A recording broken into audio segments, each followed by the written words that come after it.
Hello, everyone, and welcome to Marvel Talk. I am Ed Fries, and I'm joined by my tag team partner, my partner in crime fighting, Andre, the I'm Not Iron Man C. How you doing, Andre? I am not Iron Man. That is right. Farthest thing from it, buddy. I'm good. Having a stressful last couple days, but everything's on the mend, so life is good. I'm talking to you. Everything is positive. Hello, everybody. We got Bobby Munson. We got Asher in the chat. And, of course, we are talking about the one and only, the fantastic, the first official movie in the Marvel Cinematic Universe, Iron Man.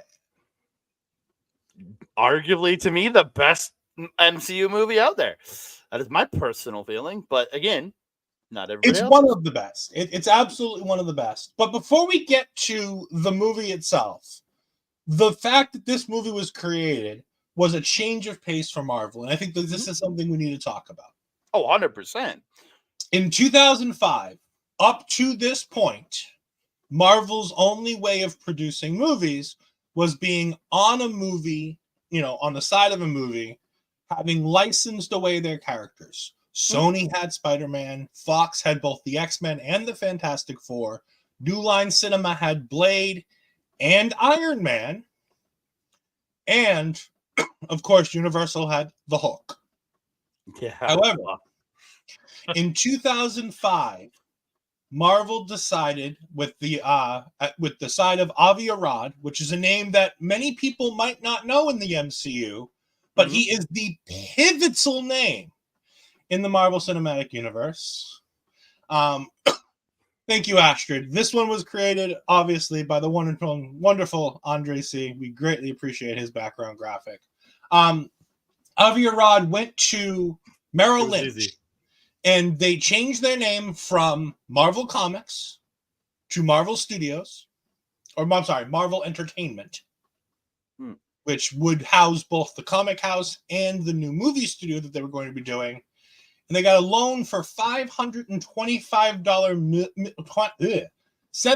$525 million deal with Merrill Lynch. I was going to say, that's a really bad deal at $525. Yeah, $525 million. Yeah. And it's interesting because in this deal, they had arranged with Merrill Lynch to produce a series of movies. There were supposed to be 10 movies, 10 Marvel characters they were going to be making movies around. These 10 initial characters that Marvel had put in. And remember, at this point, Iron Man is technically still with New Line Cinema at this moment. Mm-hmm. The 10 characters are, and I guarantee you, nobody could name all 10 of these if they tried. Well, because one of them, I still don't even know who it is. I looked it up and I was like, I've heard of that, but what the fuck? So, some of the ones you might have heard of. Captain America was always one of the planned. Nick Fury was going to have a standalone movie in the beginning of the MCU. Black Panther was always planned on. Ant-Man. But again, there's a lot of history there with Edgar Wright and a lot of other stuff there. So. At the same time that they started producing Iron Man, Ant-Man was being produced by Edgar Wright. It was. And one of the key differences and one of the key reasons why Edgar left was because of the fact that the two movies were incredibly similar at the time. And ironically, at the end, Ant-Man still feels like Iron Man 1.5. Pretty much. Some of the names that you might not have expected at the beginning of this. Cloak and Dagger were supposed to have a movie. Doctor Strange was supposed to have a movie in the beginning of the MCU. What was he? Obviously, the Avengers. He was phase 3. He was Strange was phase 3, right? 2? Oh, okay. That was phase 3. I think the original Doctor Strange movie is towards the middle of phase 2. I thought because the second one's in like phase 5. That's why I always thought, yeah. No, phase 4. Yeah. You remember? Doctor Strange is the second movie of phase 3. That's right. Yeah. Okay, I am incorrect. I looked it up just to make sure. Hawkeye was supposed to have his own standalone movie as well. He ended up getting a CV series out of it. And then there's Power Pack. Jesus. Power Pack was supposed to get a standalone movie. Yeah, so I've heard of them before, didn't really know much, and it's literally about 4 young siblings. So this would have been their preteen superhero thing to launch on, I'm guessing. It would have been basically Shazam. Let's be honest. It would have basically been Shazam. But without an actual charismatic lead? Bobby brings us an interesting one we're talking about before the MCU. If you had to pick anyone else outside the current list of MCU directors to have directed Iron Man, who would it be and why?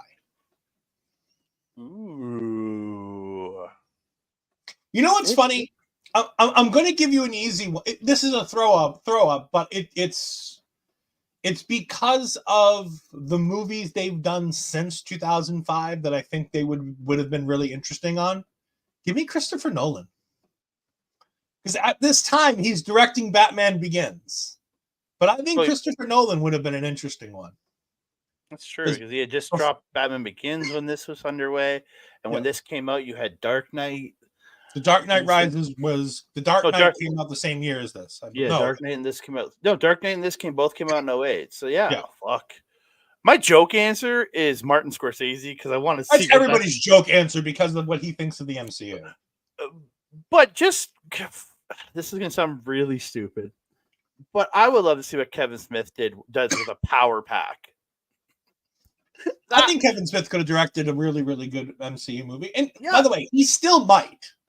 And he's done a lot of great work with The Flash, Supergirl, over there's the CW stuff. And he just, I love the guy. I have an immense love for Kevin Smith. And my favorite movie is a Kevin Smith movie. My all-time favorite movie is Dogma. Oh shit! Mine is Clerks. But I would love to see it because just give him don't give him the big action-packed superhero movie. Give him something like a Power Pack would be kind of funny because something kind of you get some kids doing shit to become. Let's see, I would think that would be insanely funny. I think he could have done a really fun Ant-Man. Yeah, I think he had been with Ant-Man. Because his humor really would again cleaned up. His humor really would have worked in Ant-Man. especially with Paul Rudd. Oh yeah, 100%. Also, at this time, shortly after we get this agreement to go ahead and have the $525 million deal, New Line Cinema decides that they can't make the Iron Man movie, so the rights fall back to Marvel. And that's where we start getting the Iron Man movie made. At this exact same time, Avi Arad, who was the CEO of Marvel Entertainment now, decides he wants to step down to let other people kind of have a guiding hand over this. One of the people who gains power when Avi Arad decides to vacate his seat is, of course, the one, the only, the holiest of all. Yes, Kevin Feige. Mm-hmm. Kevin Feige becomes president of Marvel Entertainment at this point, and he goes ahead and starts the MCU. And remember, at this point, his biggest claim to fame, as far as I know at this point, was that he was an assistant producer on the X-Men movies. He worked hand in hand with Bryan Singer on those first couple X-Men movies. But of course, we now get to Iron Man. Let's just start right at the top. Casting. We're going to talk about the cast here. Let's talk about, is there a better Iron Man ever possible? But whether they've played Iron Man before or they'll ever play Iron Man again. But before we get there, hello, Mel. I'm going to talk to you later. Yay! Do you think anybody could have played Iron Man any better than the wonderful Robert Downey Jr.? This is going to sound weird. I can't say somebody couldn't have done it better, but because of how iconic Downey it was, how charming he is in this movie, how expressive and just I can't see anybody being better than him, but you never know what we could have got. I know for sure Tom Cruise couldn't have been better than him. Yeah. That was the biggest name that was bounded about at the time. Ironically, the comics character for Iron Man now resembles Tony Stark. I'm sorry. Iron Man's Tony Stark is now more resembled to Robert Downey Jr. than ever before. Mm-hmm. The new runs of Iron Man all make Iron Man look like RDJ in the original Iron Man. Well, why not? That's how iconic he has become, is that Marvel wants to make sure that the comic books reference back to RDJ. Well, there's a lot of it. Look at the Guardians. The comics, they were never, a lot of their gear, their look that they currently have today came from that movie. Like, the movies are a lot of people's jumping on point into comics for a younger generation now. They saw the movies first and then started reading them. Tom Cruise would have been better playing Ant-Man. That would actually... Paul Rudd is... If you say Tom Cruise could have played the Michael Douglas role in Ant-Man, I might be able to get behind that. But I don't think he could have played Scott Lang. I think he could have definitely done Hank Pym. Yeah. But I don't know if he could have done Scott Lang. Oh, most definitely. Of course, there's no talking about Iron Man without talking about Obadiah Stane, Jeff Bridges, playing of the villain, the man who took the mantle of the company until Tony was of age, the man who used Tony Stark and basically sold him out to death to take over Stark Enterprises. As much as I love RDJ in this movie, Jeff Bridges is without his performance as Obadiah Stane in this movie, everybody talks, nobody could have played Iron Man like RDJ. Nobody could have given the gravitas to Obadiah Stane that Jeff Bridges did. I look at this guy as the perfect character actor. Almost perfect. R.I.P.D. was pretty bad. But he, like, when you watch him in something, you don't see Jeff Bridges. Like, he changed it. He had a shaved head with the beard. And then if you look back to Big Lebowski, completely, like, there's when he goes into these big roles or even smaller roles, he changes. He embodies those characters so well that just utter perfection in this movie. Arguably the best villain outside of Thanos or Loki to ever exist. If you don't include Loki in this, we're gonna have words. But again, this was the first marveling the MCUing the villain in the end. Like, we'll talk about that as we get closer to the end. Yeah. We also have the opportunity to talk about, if we're talking about Jeff Bridges and we're talking about Obadiah Stane, Tony Stark built this in a cave with a box of scraps. That's so good. One of the greatest lines in MCU history. There are two lines that I remember from this movie that I will never forget. It is a box of scraps, and it's I am Iron Man. Yep. Those are the two. Oh, and then there's the third, but we'll talk about that when we talk about that gentleman in just a moment. Pepper Potts, Gwyneth Paltrow. You believe it or not, I thought she did really well in this. I've always loved her version of Pepper Potts. Yeah. Okay. Like, I have nothing against Gwyneth Paltrow's actor. Actually, like, I've always enjoyed her as an actor. Her as a person, I don't really care. Like, I don't care for the real human being that Gwyneth Paltrow is. But when she's in a movie, I'm like, she's gonna give a good performance. I know she does. She does well most of the time. Like, I don't know. I've always thought she's a good actress. And when I wasn't super familiar with her going into this. Weirdly, I'd never seen The Big Lebowski going into this, but this movie made me want to see it. But, like, I don't know, she was good, and even in subsequent films, she's been fine. Yeah. Like, she wasn't. Her character always had a purpose to it. It wasn't just I'm the love interest for Tony Stark. There was more to it than that. Well, in this movie, it teases the love interest, but and that's why I like her in this, because she's never like, I'm gonna be. She wasn't the damsel in distress. She was like a strong, like, female character who got into trouble, but figured her way out of it. Yeah. Really? He did that? He wore platforms because RDJ is shorter than Gwyneth in real life, so they had to have family platforms.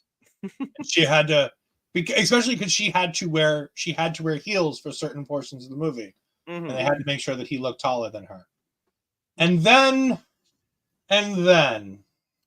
oh boy, the story that could have been Terrence Howard. You go ahead. I gotta compose myself before. Terrence Howard playing James Rhodey Rhodes. For those that haven't seen this and have only seen everything else that's ever come from this, this is the MCU's first, and I believe only, recast. Now, certain characters have changed because of ages and because they've changed actors. And I think the only other person I think is Cassie Lang, is the only other person who's physically had to change characters because of death. And now Thunderbolt Ross. That's they would have continued using William Hurt until he passed away had he still been alive. 100%. Harrison Ford would not be Thunderbolt Ross if William Hurt was available. 100%, yeah. But Terrence Howard plays James Rhodes in this movie. And you want to know what? I don't love his Rhodey. After having seen everything that comes from this, I much rather and prefer Don Cheadle and the chemistry they have than the chemistry that Terrence Howard has. Because I don't get Tony and Rhodey are supposed to be thick as thieves, almost like brothers. Mm-hmm. And Rhodey feels like he's just a military guy, and he doesn't have that connection to the characters, the two characters together. It just felt too professional for me. Like, the only scene where I get anything out of Rhodey in this entire movie is the one where he's drunk on the plane. And he's talking about how everybody who has this uniform has my back. Yeah. Again, it's I don't know. It like Howard, like Terrence Howard's what? Like I just checked. He's 4 years younger than RDJ. But it honestly feels like there's an age gap there, and there's not really, but it feels like it. Like you feel like his roadie is not young, but like it seems like he's so far behind Tony almost in the way they do it, where Cheadle is like a year older than RDJ, but just the I don't know, it's that chemistry between them. Yeah, the drunk on a plane scene was great because again, it's him letting loose because I think, and again, it's not. I don't blame Favreau for it, but the way he had Howard play the stickler military man in this, I think he realized what he did wrong in this one and let Cheadle still play a stickler of not as much of a stick, but a very I'm dedicated to the military, but let him loosen it in Iron Man 2, which we will get. So like and again, their chemistry, it would have been, I would like to see what Howard would have done, but Cheadle is just so good. Maybe they can convince Terrence Howard to come back in the multiverse movie. Yeah, Secret Wars may be the chance where we get to see Terrence Howard again. And of course, we can't forget the most famous part of all of this is at the very end of the movie, Rhodey looks at the Mark 1 armor. Mark 2. It's Mark 2. I'm sorry, Mark 1's the big hulking unit, right? The Mark 2. He looks at the silver Mark 2 armor, which will eventually become the prototype for what War Machine is. Mm-hmm. And he looks at it and he goes, "Next time, baby." And Marvel thought so much of that line that they purposely take a shot at themselves with Evangeline Lilly, where she says it's about time in the Ant-Man movie when she in the post-credit scene where she gets to see her outfit. Mm-hmm. So far to the point that Peyton Reed said on Screen Junkies when he was doing the Honest Trailer review for Ant-Man that on set he would tease Evangeline Lilly that they were going to Terrence Howard her. They're going to replace her? Jesus. No, it was just like a joke. Like, you be careful, I'm going to Terrence Howard you. Because of what happened to Terrence. Of course, get into the movie. Iron Man is just the epitome of fantastic. It seems like this movie has very little downtime. Yeah. It starts, and of course, the first real sounds that you hear in this movie is Black Sabbath. Well, the biggest fuck for me, because I haven't watched this in a couple of years. Yeah. Not hearing that Marvel Studios opening. Yeah. I didn't realize. Flipping. I'm like, holy shit, this is oh my God. It took me a second, man. And I'm scared when I got to watch Hulk, and I have to, well, for one, I'm scared to watch Hulk because that's a terrible movie. But this is so weird hearing that Universal intro. Yeah. The other thing that we have to talk about as we talk about the beginning of this is social media. Mm. So Tony's in the Humvee with the 3 soldiers leading him to the deal. And one of them wants to take a picture with Tony. And they're getting ready, and he says, "Don't put this on your," and I shit you not, MySpace. Yes. MySpace. Mm-hmm. And I went, oh God, this movie has just made me feel so very old. Mm-hmm. I still remember my MySpace page. I do too, which is why I feel old, because I was in high school when I had a MySpace. I didn't start mine until after I got my MySpace right around the time I left high school. I think it was when I got my MySpace page, or around 05, 06 when I left high school. So yeah. Just fantastic. In this, we also see that After feel old too. I feel old. Yeah. Remember Friendster? God, there was anyway. We then get a flashback to the 38 hours earlier. Tony Stark receives an award, but obviously Tony Stark's not there. He's out gambling. He gets approached by Leslie Bibb, who does continue throughout the MCU in various roles throughout this. So good for her portraying this one-off character into a role that she got to get cast almost every time they needed random news reporter lady in the MCU. I like it's a little tracking. It's not Phil Coulson, but it's Phil Coulson-esque. Like it's this little part that keeps popping up. I like that. Yeah. I think they should bring her back. Yeah. They haven't killed her character, so there's no reason why they can't. Well, if they did, they brought her back in the snap. Come on. Yeah. Of course, she ends up spending the night with Tony after accusing him of being the Merchant of Death, which, by the way, is the favorite thing to ever call Tony Stark. I love that idea that he was the Merchant of Death. Okay, hold on. She did voice in What If? In 2021. So there you go. She was in Endgame, I think, too. Was she? I think so. I think she was in Endgame. I might be wrong. She's been in a couple things since then. I don't see it. Her last Marvel was Iron Man 2. But oh, okay. I'm surprised. Until What If? Anyways, oh, yeah, I know Leslie Bibb was in that. She's awakened with Tony no longer there by the voice of Jarvis. The first time we get to hear the voice of Jarvis from a very bored, I'll say it, a very bored Paul Bettany. The Jarvis character takes on many iterations going forward, but this Jarvis is very dry and very boring. Well, and again, it's the first time. Yeah. And again, like with Terrence Howard, he was playing this character very strict, very like I'm a military guy, but in the Bettany's being told to be the AI. So the AI is very much like you don't expect emotion or expressiveness from an AI. It's just it's a stark, I'll say it, it's a stark reminder. It's a stark difference from the Jarvis we hear in future movies before Ultron.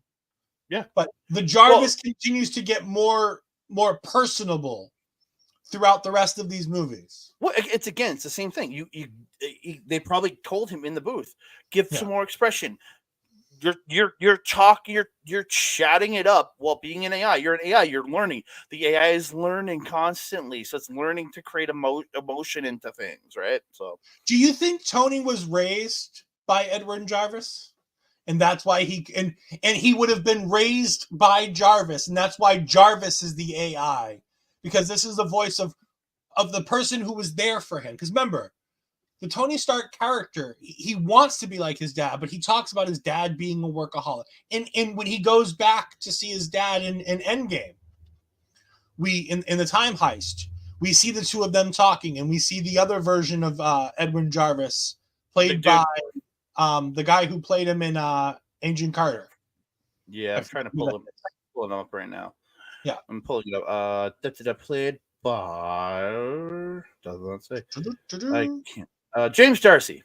James Darcy. That does make sense. Yes, but it's. I just feel like the reason why he chose Jarvis is because this is a positive, loving voice that he would have heard as a child, being raised by the butler, being raised by Jarvis. Because we see Jarvis as Tony's mother's pregnant with him.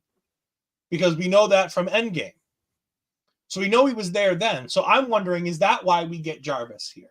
And if that's the case, I feel like Tony would have programmed him to be very emotioned from the beginning. Yep. Yeah, again, there's a lot of interesting stuff that comes from it that I really do like. And I would love, I want to know, I want to believe this man did this so he could be close to the man. Like, not that he didn't love his father, but the man that raised him. Like I believe that he raised him. Yeah. Yeah. As most rich families, sometimes the parents aren't there as much as they'd like to be. And a lot of these children feel like the people who raised them are the people who were there every day. I don't want to say servants, but yes, the household staff act more like parents to them because they were there. They would nurture them when the parents didn't have time. Mm-hmm. Of course, we then see the scene where Tony gets blown up. Well, the Humvees get blown up. The firefight happens. Tony gets blown out of the way by the one of his own missiles, and he sees the word Stark Industries on the missile. And he wakes up with Yinsen, Dr. Ho Yinsen, played by Sean Tube. No, Yinsen. I thought it was Yinsen Ho. Because his daughter's name is Tony Ho. Okay, well, it is listed as Dr. Ho Yinsen. Okay, they might be playing it off like how some cultures last name first, right? With I'm guessing, but yeah, I just remember his daughter was reading about it this morning. His daughter's name is Tony Ho in the comics, so that's why it confused me. but Yinsen is fantastic. I love Yinsen. Mm-hmm. He's by far one of my favorite one-off characters in all of Marvel. Well, he's one of those pivotal roles that if he wasn't played so well, you don't get the feeling in this scene, right? Sean Tube is the guy. But like you don't feel the same way you feel about this. You know what I mean? Like it's those little things. Like he's so charismatic, but in such a like I don't give a fuck way. I don't know. It was just how I felt. He was delightful. He talks about his family and how, he's going to see his family when he gets out of here. And at the end, in that emotional scene where he passes away after being attacked by in there when he's trying to buy Tony time. Tony's like, no, we need to get you out of here so you can see your family. He's like, Tony, they're dead. They've already been dead. I knew this is how it was going to end. You just need to go. I'm going to see them right now. You need to leave me. And he's like, don't waste your life. And on those words from that man at that moment, that's the thing that helps Tony switch. Yeah. Again, I love that there is growth. And again, he spent a couple months there. Yeah. So there's a bond he created with this man who he came to respect and care for. The man who saved his life. And it's just, I love the bond they create there. And,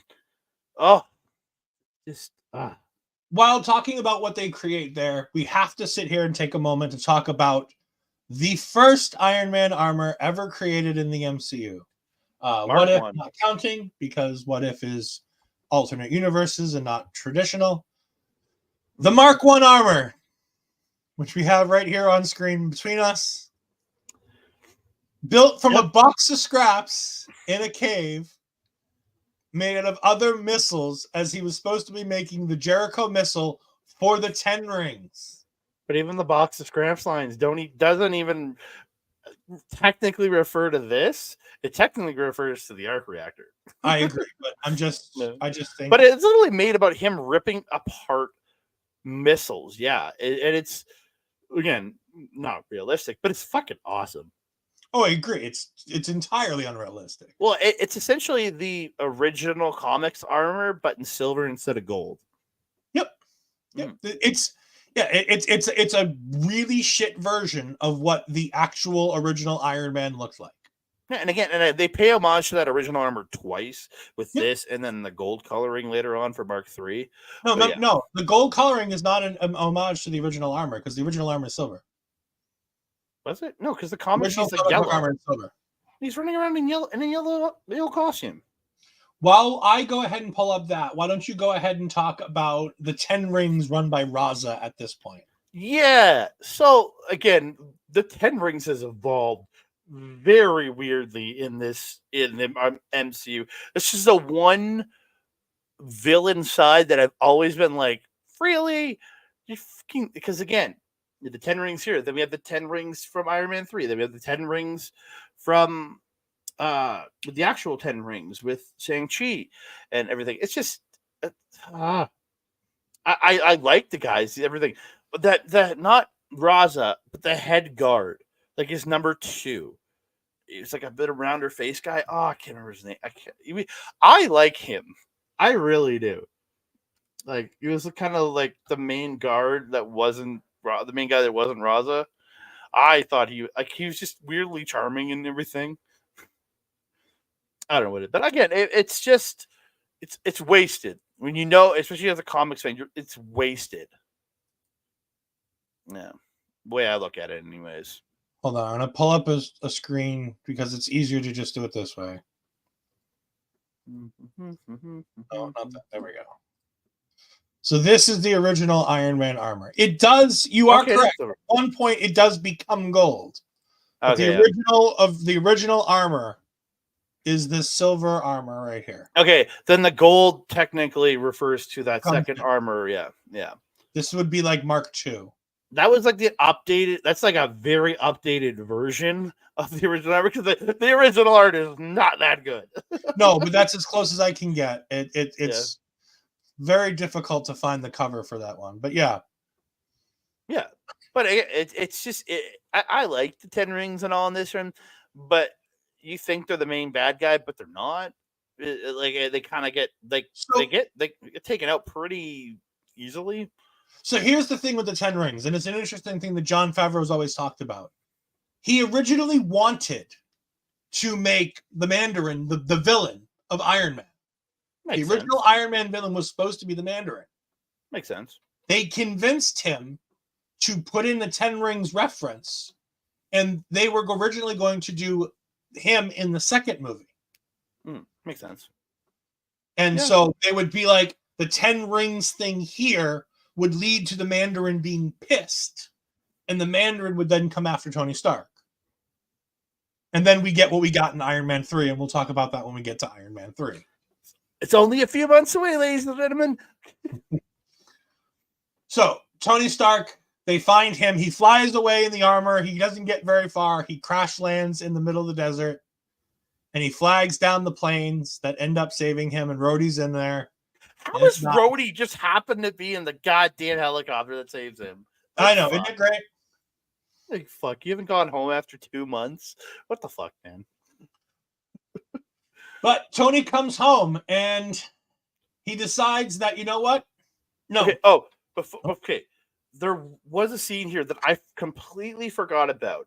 And it's paralleled in Endgame right at the start of it, where Rhodey's walking Tony down the ramp, bringing him home. And it all of a sudden clicked in my head, oh, shit. That's the same as Nebula walking him down the ramp in Endgame. It totally clicked to me. And I'm like, oh, there's so many parallels in that goddamn movie to this.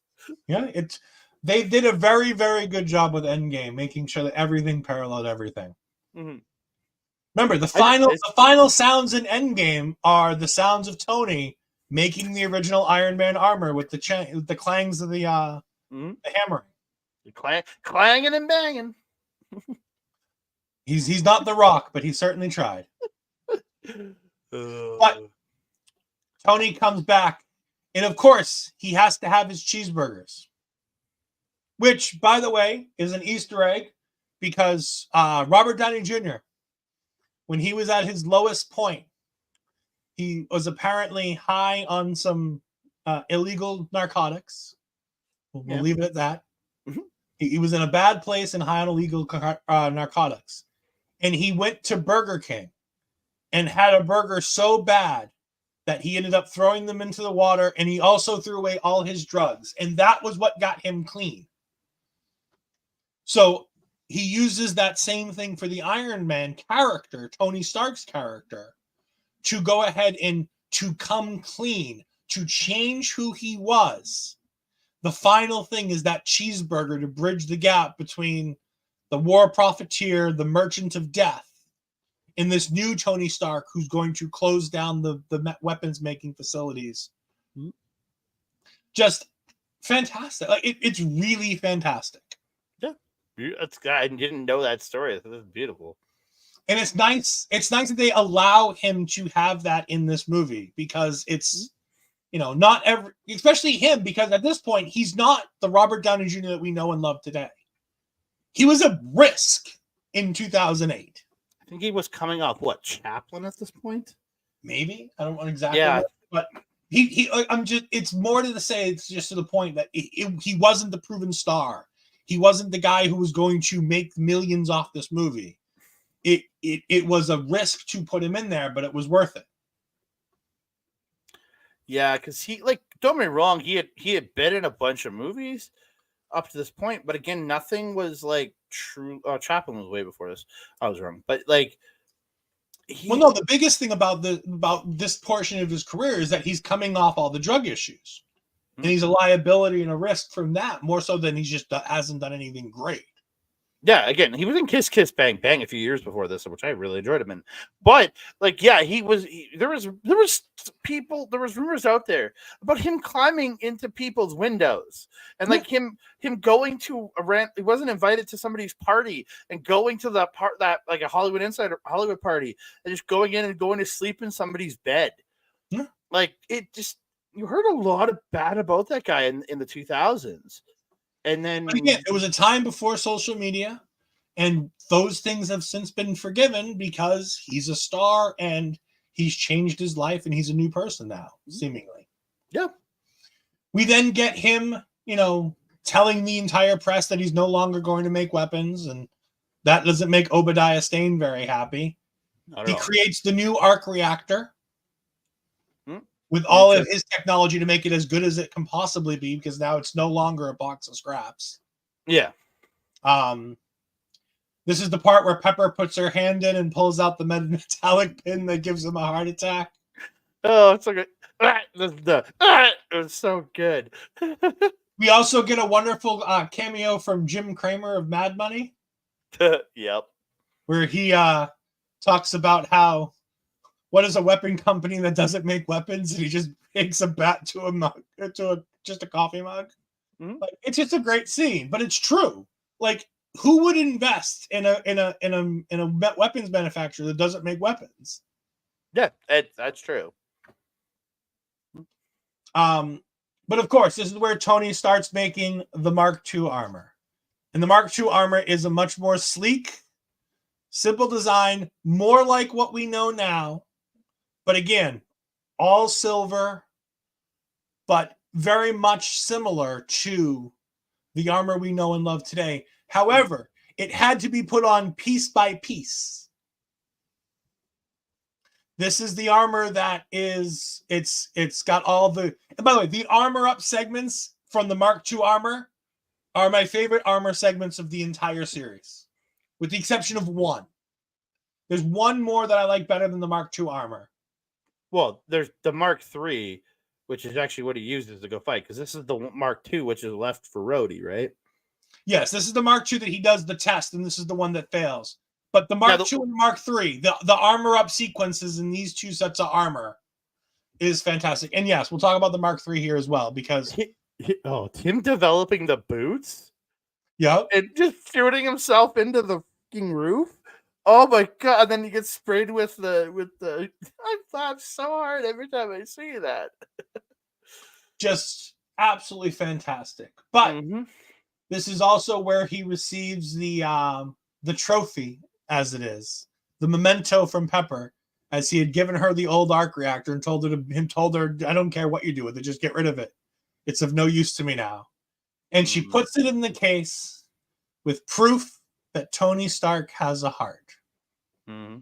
This is a case that will be remade, and this arc reactor will be put back into it so that we can say goodbye to Iron Man in Endgame. Yeah. Because it's the exact same casing and whatnot that we'll see later on the water as they push it out in that final scene of Endgame. We get in here at one point in between all of this, we'd gotten the cameo from Clark Gregg, Agent Coulson, where he is from the Strategic Homeland Intervention Enforcement and Logistics Division, which, by the way, was not the original name of S.H.I.E.L.D. in the comic books. It was changed to this in the movie, which I think is hysterical, because it's funny that they would change the name of S.H.I.E.L.D. in the movie. This is where also Obadiah starts to figure out something's going on. He's definitely up to no. He figures out that something's up to no good. Tony continues to try to perfect the flight systems, and he almost burns the cars because he tries to hover, and he's hovering with these powerful blasts right over his fantastic car collection in the garage. He goes ahead to his own charity event that he wasn't invited to, and he meets up with Agent Phil Coulson, who wants to get a deal, because Coulson has been trying since he got home to get a hold of Tony because they need to talk to him. And he does set a meeting. He sets a meeting. He never goes to it, but he does set a meeting. He set the perfect meeting. He did. We'll get to that. This is also the charity event where Tony dances with Pepper. And he leaves her on the roof. And by the way, I'll give Eric Voss the credit for this one. It is I'm sorry, not Eric Voss. Prime's Theater. There's a great thing I watched called Prime's Theater, and it's a complete retrospective of the Marvel Cinematic Universe. This scene is the perfect scene for a romantic interlude. Yeah. They're on the roof. They've just had that fantastic dance. They're about to kiss and they don't. And Tony's going to go get her, the alcohol. And he never goes back to the roof again. Nope. To show that the Pepper Potts character is not just a love interest, Tony at this point blows her off. Because he's approached at the bar by Christine again. And Christine shows him the pictures from Gulmera, which makes him feel bad because Gulmera is where Yinsen was from. Mm-hmm. And that's where we get the Mark III armor finally having its first test run. And he goes out to Gulmera, and he doesn't say a word until the very end of this scene, which is just fantastic. This entire scene, you're just hearing the repulsors and all the weaponry and all the bad guys yelling and screaming. And you never hear Tony talk the entire time. And he's about to leave, and he says, "He's all yours," and he flies away. And you can obviously tell he's using a voice modulator too, so people don't know it's him, because you can hear the voice change. I liked, which I appreciated that. Yeah, I think it was really great. We then get the scene where the army is trying to figure out who the hell just blew up the weapons depot in Gulmera, because they're not allowed to do that, and they don't know who did it, and nobody else knows who did it. Well, nothing's not allowed. They just don't want to kill children. No. So it was in an area that the United States was not allowed to go into. That's what we're freaking out with. But they also said there's a line in here saying we can't engage. They're using human shields. Yes. Yeah. No, so they were using children. Yeah. Yes, but it was also because they weren't allowed to go in. So how the hell did this all happen?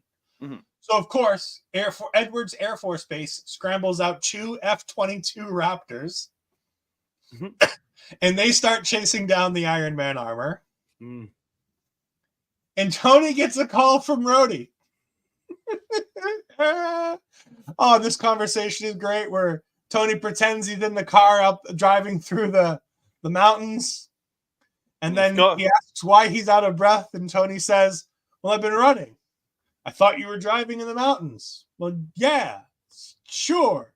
Now I'm driving." So dumb. But I love that when the plane runs into Tony could leave the guy who tries to eject, but the parachute doesn't pop. But he doesn't. He's not about hurting people anymore. He's about saving people. And he flies down with his repulsors, and he makes sure he gets down there to make sure the chute pops so that the Air Force airmen can live. Mm-hmm. And he goes, "Rhodey, just tell him it was a training exercise." He's like, "I'm not gonna lie, I'm not gonna do this for you, Tony." And then the next split-second scene, "Well, we had a training exercise that went wrong." But the best line that comes out of that scene is "You owe me a plane." He's like, "Well, the plane hit me." It's just like, he's like, "I'm trying to get out of paying for a plane." I love it. We then see Obadiah Stane going to the 10 Rings. Because the 10 Rings are like, we need you to build us this because we didn't get the Jericho missile you promised us. So build us this and we'll be all set. And Obadiah's like, well, if you'd killed Tony like I wanted you to, we wouldn't have to worry about this. But now I'm going to make sure that you don't do anything. I'm going to go ahead and take this armor that's mine now because it's made by Stark, so it must be mine. And I'm going to go ahead and go confront Tony. And he uses the sonic weapon, which will forever now be officially marked with them because this is the same technology that the military uses to try to take down the Hulk. And this is the same technology that the DODC will use in the drones that have the weaponized sound waves. The paralyzing sound waves that he uses to paralyze both Raza and Tony here, it's all made on the same technology that they'll use for the anti-Hulk technology and the Miss Marvel technology. Oh, okay. So where's the drones from? And then Miss Marvel. I'm sorry. I apologize. Yeah, that one confused me. I'm sorry. I said DODC, and I assumed that you were with me on that because it's only Department of Damage Control. But I'm like trying to figure out where this damage control been in, but my brain just was not firing there. Yeah. This is fantastic. This is the change. Tony Stark has a chat with Pepper as he tells her that he feels responsible for everything that's happened and that he can't deal with his company double dealing. And we get into the third act of the movie here, and there's a bunch of things that happen. Pepper catches Tony trying to get out of the armor, which gives us the line of, "This isn't the worst thing you've ever seen me do." Such a great line. Pepper ends up running into Coulson after she steals the files from Tony's office with Obadiah Stane. After that conversation where he realizes that she has the files on him that proves that he had Tony kidnapped, so now she has to die. He is so good in that scene. I love it. And then it leads to the third act where we go back and forth between Tony and Obadiah having their battle. And again, callbacks. This movie starts the whole franchise making sure that callbacks are important. And how does Tony basically beat the Ironmonger? Well, the icing issue. He uses the icing issue as the way to beat the Ironmonger. That was to stop him at first. Yes, I mean, obviously, yes, they use the Skybeam, which is then one of the things that Marvel will get knocked on because they constantly have Skybeams throughout the rest of the series. It's true. But, yeah, no, and then we have the battle. And again, is it the greatest fight sequence? No, because it's not a real great fight sequence. But it's a fun way to look at it, them flying around, them trying to battle. I look at it as a high-tech Hulk versus hero fight is what it is. Because it's not meant to be this fast-paced battle because you have this hulking machine punching to hell, but then you have Iron Man rolling quickly to hit. Then he gets smacked with one big punch or shot with one big missile. Things like that. And that's why I really like this fight for that reason. Yeah, no, I thought the fight was great. It just wasn't the fight scenes that we'll see later on. Like it is that third act fight, but it's not quite the fights that we'll see as the MCU continues. But of course, after the Skybeam, where she uses she overloads the arc reactor to send out the electrical blast that ends up sending Obadiah to his own death, where we talk about the marveling of all the villains, where we lose a wonderful villain like Obadiah Stane to no real reason why we have to kill him, but we do. And then we get the news conference where Tony's handed cards by Phil Coulson, who's now shortened the name of the Strategic Homeland Enforcement Intervention and Logistics Division, and we get S.H.I.E.L.D. Much better. Much better. And the reporters start peppering away at Tony, and of course it's Christine again, who's trying to get him to admit that it was him. And Rhodey looks down over and goes, just read the cards. But of course, Tony doesn't. Of course he didn't. No. And he says the iconic line, and this is the line that will, again, it was an ad lib and endgame. It was not written into the script. It was a last minute add in when they were doing a multitude of other lines that Tony Stark could say when he snapped his fingers at the end of Endgame. I am Iron Man.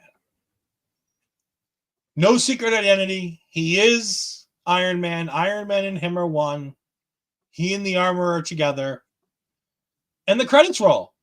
Hey, this admission gets me my favorite opening Marvel scene in the next Iron Man. So I was cool with him revealing his identity. Yeah. And then people, because they've never seen an MCU movie before, because this is the first, would go ahead and start leaving the theaters because the credits were rolling, and that means the end of the movie, right? Not so fast. I know. I'll be honest. I never saw Iron Man in the theaters. It was not one of the movies I saw in the theaters. I did not see Hulk, though. In the theater. But we do get a post-credit scene. After all the credits have rolled, Tony returns home, and Jarvis isn't working the way he's supposed to. Well, he shuts down. Yeah. And we see in the shadows, Nick Fury, Samuel L. Jackson himself, makes a cameo. And he's here to talk to Tony about the Avenger Initiative. Mace Windu and Iron Man. And that's where the movie really ends. Like, that's the last words of the movie are the Avengers Initiative. Mm-hmm. And the movie ends. And it's one of the best. It's top 10, close to top 5 for me of all time in the MCU. Mostly because it's a good movie. Like, don't get me wrong. There are better MCU movies. But everything that's done here sets the stage for everything else that we see. And because of that, it gets a higher place on the rankings than everything else. Like, I look at this movie in a way that if you never put that post-credit scene in, and we never got a single bit from the MCU after this, the MCU never came to exist. This is still almost perfect. Yeah, it's a great movie. Just the way I look at a Spider-Man 2, a Blade, X-Men. It's those X-Men 2 more than X-Men, but it's just those movies that can stand all on their own. And I don't feel like any movie since could stand on its own. What do you think about the fact that there's a second post-credit scene that was filmed, that was put out with the DVD set, that was never released on any of the DVDs or anything? So there's this. Do you know what I'm talking about? No. So the Nick Fury scene here, where he's talking to Tony, there's a longer version of this post-credit scene where he talks about mutants, but they could never release it because they didn't own the rights to the term mutants, because the term mutants was specifically given to the X-Men when they did the X-Men movies. Mm-hmm. But they have a whole section on in this. I think you can find it online. But there is a longer version of this post-credit scene that was involved in the Infinity Saga DVD set that talks about, he's the line from Samuel L. Jackson that they use is, "You're part of a bigger world now." There's more to that line. Like, he goes a bit more into it. Where he talks about mutants and stuff. And it's on, because the Infinity Saga DVD comes out after they make the deal to be able to have all those terminology again. It's after the Fox deal. So I really hope there's a longer post-credit or credit scene with Kamala and Hawkeye there. Okay, Bishop. I hope there's a longer version that eventually comes out just to play to that. But yeah, no, this is a fantastic movie. It's one of my favorite MCU movies of all time. I want to say it's damn near perfect, but it's pretty close. It's high on the list. It's a 9.5 out of 10, in my opinion. According to IMDb, it is rated at 7.9 out of 10 with 1.1 million. Let me pull up Rotten Tomatoes for a second. Iron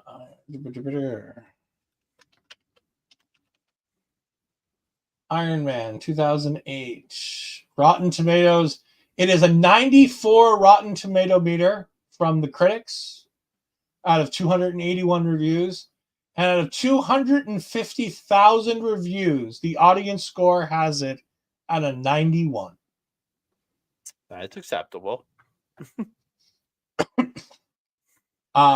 Yeah, it is absolutely one of the best movies that the MCU has ever put out. It is the beginning of the MCU. So, where does Marvel Talk go from here? Marvel Talk is going to continue talking a whole bunch of stuff in the next little bit. So, starting Friday, we're going to be having daily uploads, whether it be myself by myself, whether it be Andre by himself, or the both of us, as we talk about What If Season 2. Why are we doing daily episodes? Because they're going to be giving us an episode a day from Friday all the way to basically the end of the year. We are doing 9 straight days of episodes. And we figured, why review them all in one when we can just kind of review them daily? Yeah. So you might get me on a cell phone sitting in a car. It's very possible. It's going to be interesting. These will not be long reviews, and they will be YouTube exclusive. These will be recorded episodes that we put on YouTube. They're probably going to be between 5 and 20 minutes tops. They're going to be mostly shorter reviews, just giving an overview of the episode. We will be checking on the comments on a pretty fairly regular basis after these go up. So please make sure that you're checking the comments. You can go ahead and throw yours in there. Astrid says, ooh, I'm intrigued by these reviews. Barry Monkey says, Iron Man was a good self-contained film. Oh, you said that as I was typing this. I agree it's a good self-contained film, but I like where it starts getting us to go to with the Iron Man character and the MCU as a whole. Oh, very much so.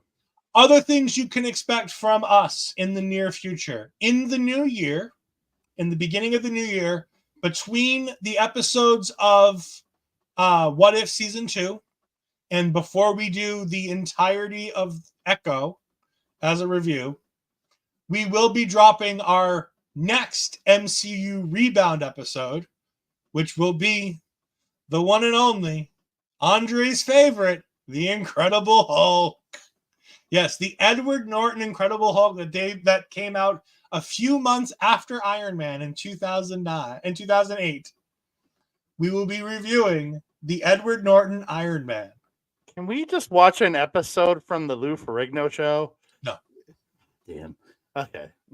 Okay. Like for me personally, there's like, I really hope. All I want to do is talk about Tim Roth. I want to talk about Abomination. I want to talk about Thunderbolt, and I want to talk about the post-credit scene. That's all we need to talk about, because that's the only shit that matters from this. By the way, for those that are going to want to be doing this with us, you can go ahead and watch this movie sometime between now and then. But if you have Disney Plus, I want you to also watch the Marvel one-shot, The Consultant, is going to be included in our review, because the Marvel one-shot, The Consultant, is context for the post-credit scene of the Incredible Hulk. It was included on the DVD, so we're going to include that. And as we go forward, we are going to continue to include all of the one-shots as part of the reviews with the DVDs that they went with. I enjoy those. The Marvel one-shots are fantastic. I really think you should watch them. They are absolutely great. And it also gives you context as to who Stillwell is before Captain America, the Winter Soldier. I really, at some point, just when we get to that area, I want us to do the Team Thor videos. We're going to, because those are absolute perfection. They're included. They are the final one-shots, so they are included. But Andre, where can the good people find you?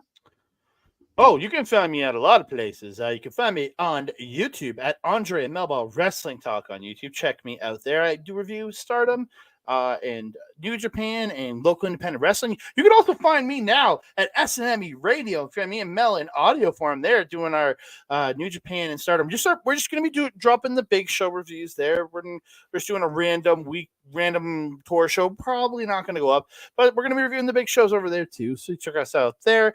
You can find me on Twitter and others at That Canada Guy. You can find me on Instagram, Threads at That Canada Dude. It'll all be posted in the bottom below.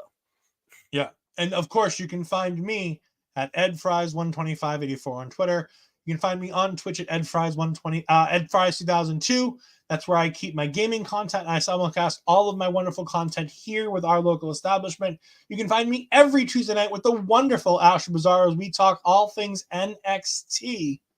Every Tuesday night, right after NXT ends, we go ahead and do that.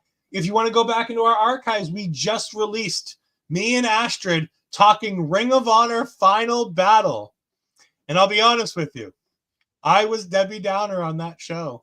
It was even in my name for a little while because I'm not a big AEW fan, and AEW ROH is a lot worse than ROH. So I was also not a happy camper that we started that review at 12:15 at night in the morning.